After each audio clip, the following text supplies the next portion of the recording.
Ladies and gentlemen, welcome into this week's edition of the Duval Dive. Of course, I am Kyle Nash, the student of the game of Fans First Sports Network. Glad to have you doing the thing here tonight. Of course, normally I would be here with my personal champion, Big Cat Country's own Travis D. Holmes. Listen, it's that time of the year. No, I don't just mean the holiday season. I mean the season where people start getting sick. And so it was Travis's turn. We hope he'll recover. Maybe there are those people who think him without a voice is more peaceful. I am not among them, but nonetheless, one cannot talk Jaguars without a voice. That'll just be an issue that we have to deal with. Nonetheless, you have me, and of course, if everything goes according to plan, we will have others in the building. Moving in, I'm going to get Robert right in here. He's already opening fire. Robert, I don't know if you're officially a Travis Hunter or not, but you making the call out immediately that the fourth pick is better than the fifth means that you had a good weekend this past weekend watching Mac Jones do spin moves while the Jacksonville Jaguars managed to fall short in their matchup this past weekend against the Jets, such that it was. But I think this has kind of been the case throughout the season. I don't think we're fooling anybody or we're talking any true issues here beyond what BTJ is when he gets the ball in the offense. As a matter of fact, the fact that he's a Pro Bowler, I think, is something that could happen. The immediate piece, I think that's clear to Jacksonville proper there for the Duval devout, is that at this point, it's clear that this is going to be a piece that the team goes with moving forward. Robert here, of course, mentions Brenton Strange balling out. Among the Travis Hunters, Robert's BTJ Brenton Strange balled out. We lost. Don't get any better. I get it. We're in the unofficial tank season, and I think I talked about this the other day, not just on the Duval Dive, of course, but in other shows as well. But the way it works is, at this point, if you're in that camp, and I get it, mathematically eliminated, what's the point of winning all the rest of the games?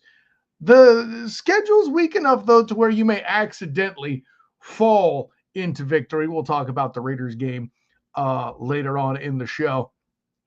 But kind of some of the stuff I wanted to go over here is, first off, what are the pieces that the Jags want to keep? And that's kind of why I led with BTJ in the first place.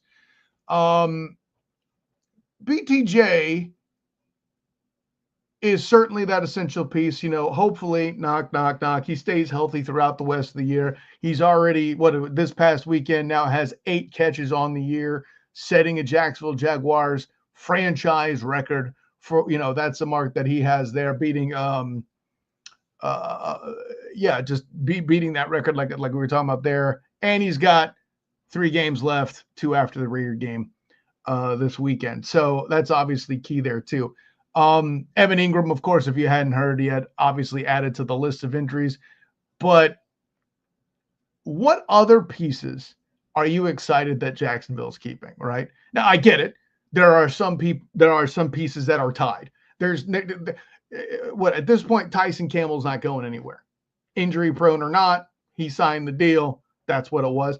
Very glad he got it at the time, and just the way things have gone within that defensive back core, it's an issue, as far as whether or not he's staying healthy.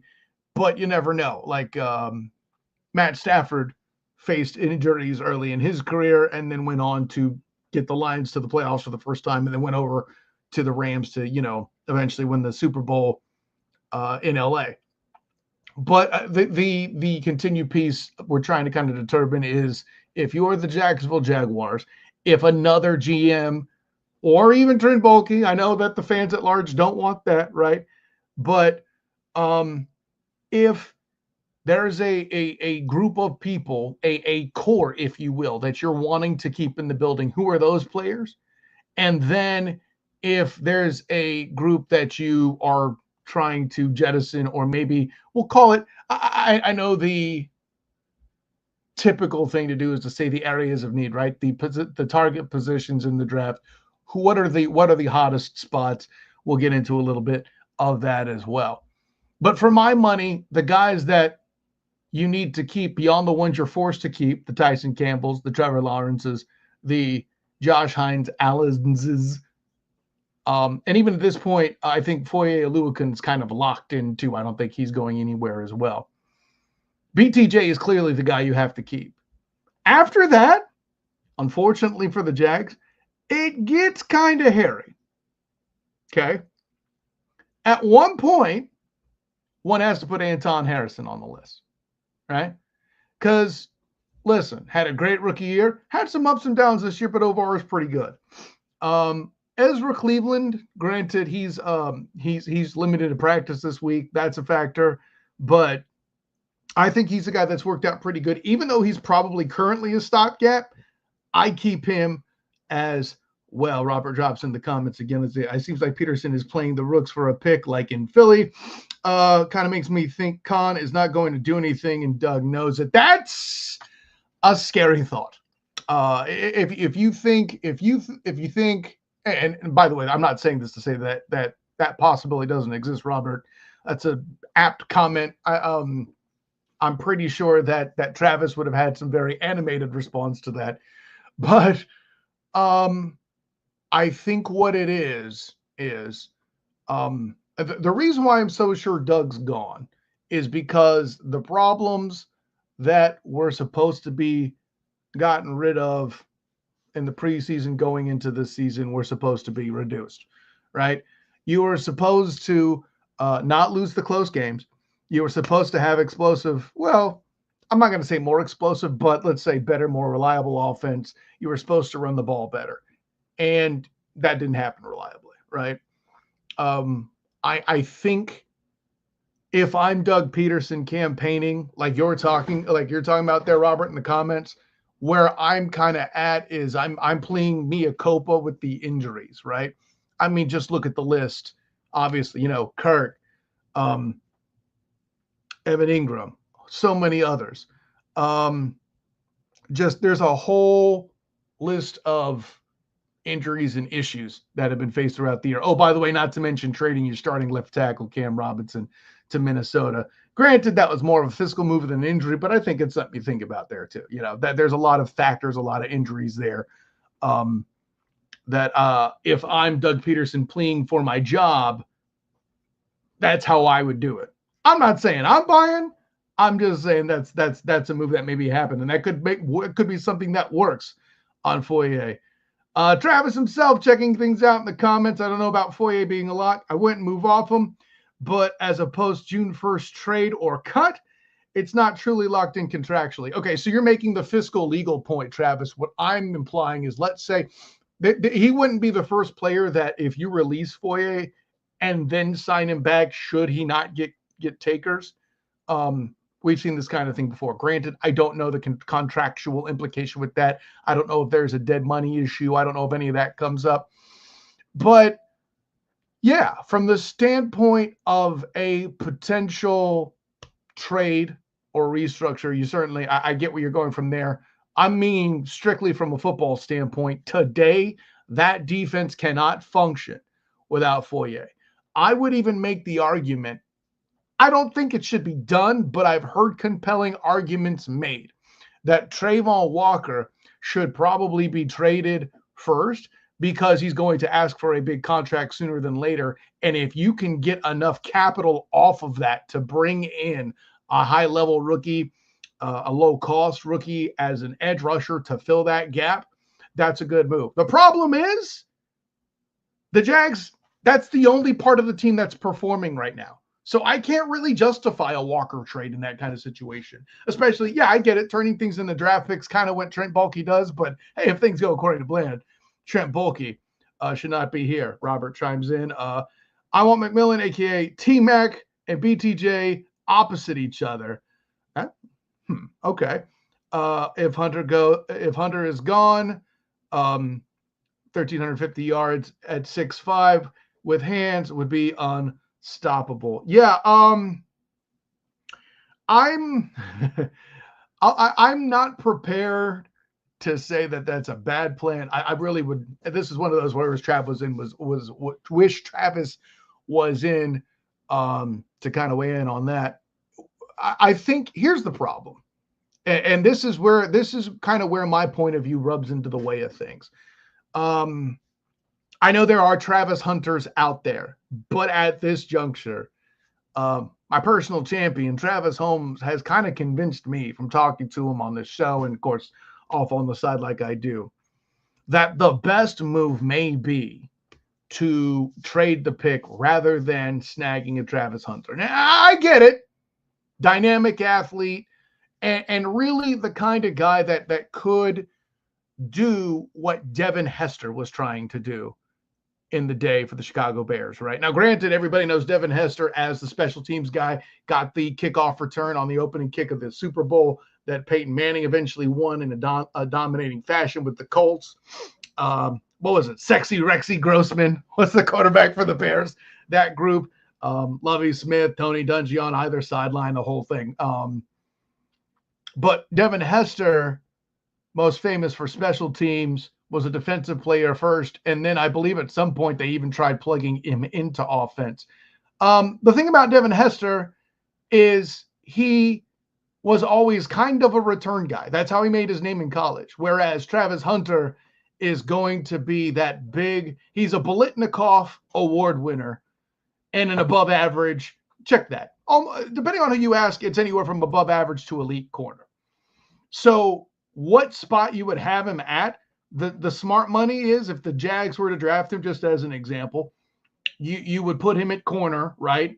And then Travis Hunter would have several, not a lot, but a certain number of special packages for him on offense, and then perhaps pick up where Jamal Agnew left off. Okay, so I that's what I kind of visualize if Travis Hunter is brought into the building.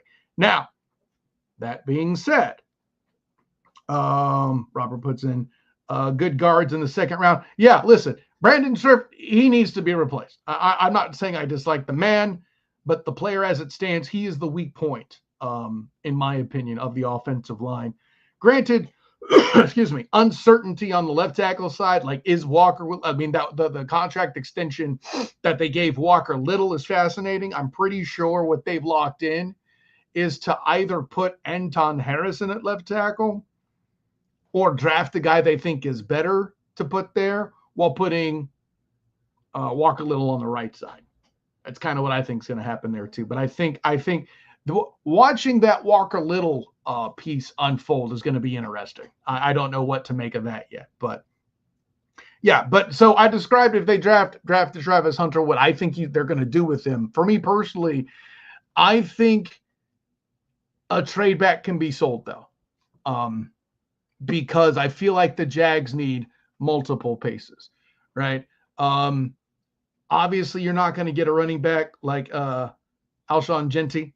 I'd like to see plenty of Jeffery, but let's be honest. I would think that getting a running back in the first round in this NFL, not the greatest move, but I think somebody's going to take Jeffery off the board just because of how historical it was, right?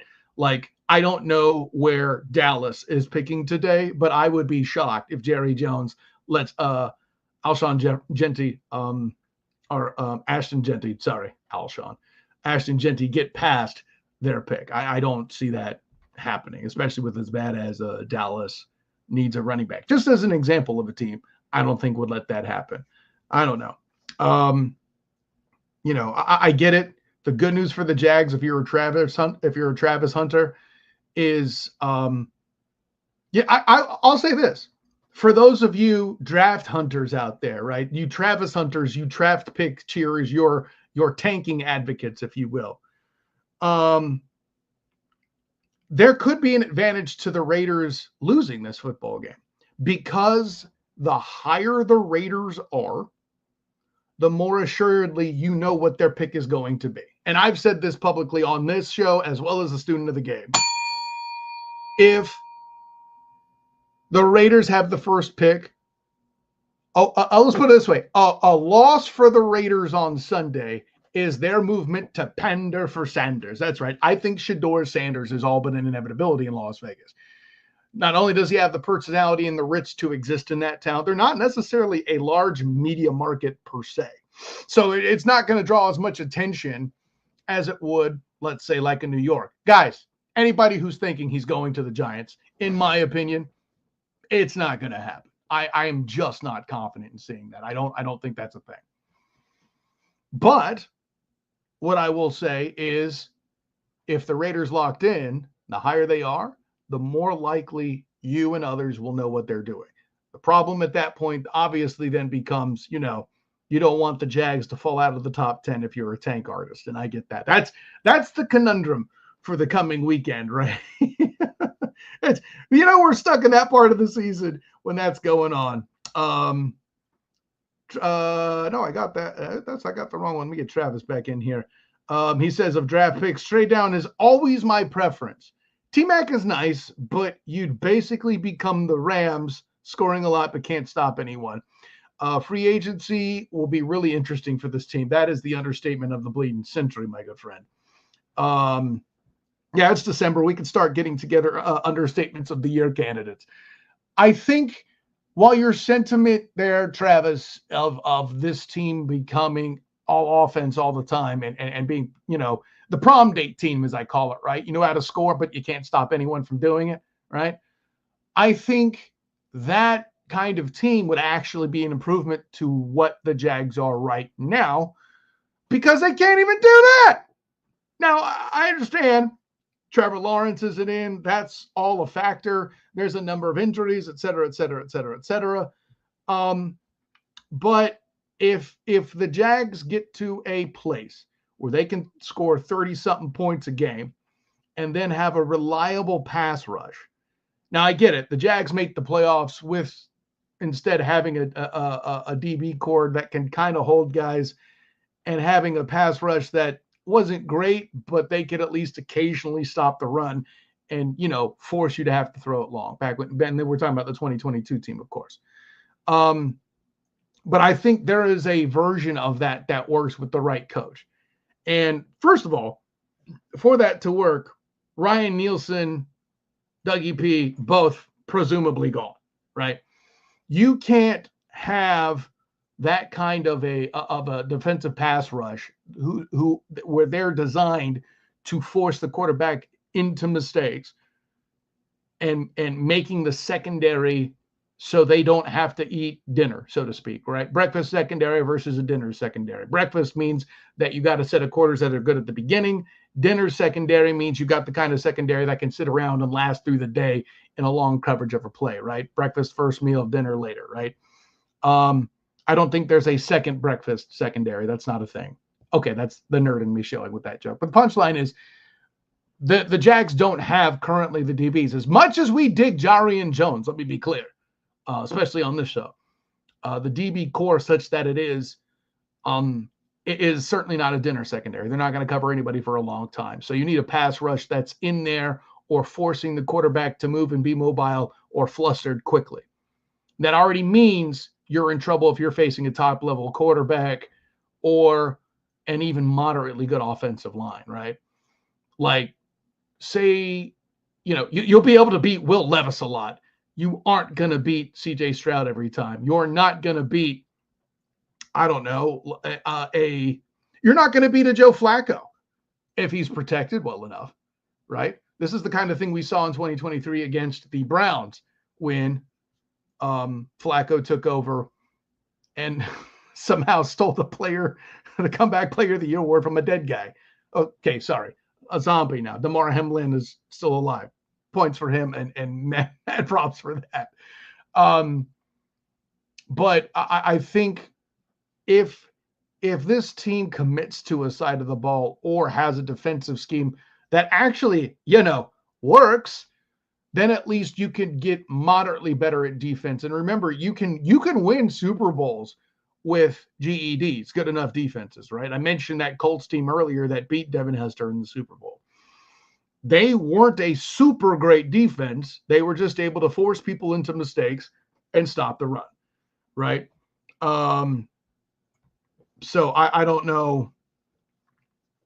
I don't know where further to take on that. Robert chimes in about the edge rush. Carter would be the only edge to take in the first round. I'll say this, Rob. I am in bowl game mode right now, right? I will be covering the Cure Bowl on Friday for the Fans First Sports Network.